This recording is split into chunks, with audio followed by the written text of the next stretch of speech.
MPDA कायद्याअंतर्गत रोहन पवन गायकवाड याची हर्सुल कारागृहामध्ये रवानगी करण्यात आली आहे. अशी माहिती पोलीस अधीक्षक कार्यालयातून प्रसिद्धी पत्रकाच्या माध्यमातून आज शनिवार दिनांक 20 एप्रिल रोजी दुपारी 1 वाजता माहिती दिली आहे.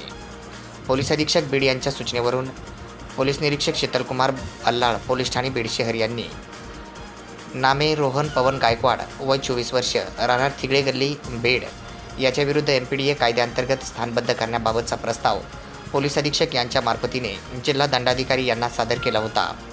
स्थानबद्ध इसमाविरुद्ध पोलीस ठाणे बीड शिवाजीनगर बीड शहर पोलीस स्टेशनला जबरी चोरी करणे, मारहाण करणे, शिवीगाळ करणे, जीवे मारण्याच्या धमक्या देणे वगैरे स्वरूपाचे तसेच शरीराविरुद्धचे मालाविरुद्धचे एकूण 5 गुन्ह्याची नोंद पोलीस अभिलेखावर आहे. त्यापैकी 2 गुन्हे न्यायप्रविष्ट आहेत, 3 गुन्हे पोलीस तपासावर आहेत. सदरील इसम हा गंभीर गुन्हे करत असल्याने पोलिसांनी त्याच्यावर बऱ्याच दिवसापासून करडी नजर होती. तसेच त्याच्या यापूर्वी CRPC कलम 110 याप्रमाणे प्रतिबंधक कारवाई करण्यात आलेली होती. परंतु सदर इसम प्रतिबंधात्मक कारवाईस न जुमानता पुन्हा चढत्या क्रमाने गुन्हे करण्याची शृंखला चालूच ठेवून होता. त्याची बीड शहरात प्रचंड दहशत होती. त्याच्याविरुद्ध लोक फिर्याद देण्यास अथवा साक्ष देण्यास समोर येत नव्हते. म्हणून सर्वसामान्य लोकांना त्रास देऊन दहशत निर्माण करून सार्वजनिक सुव्यवस्थेत बाधा पोहोचत होता.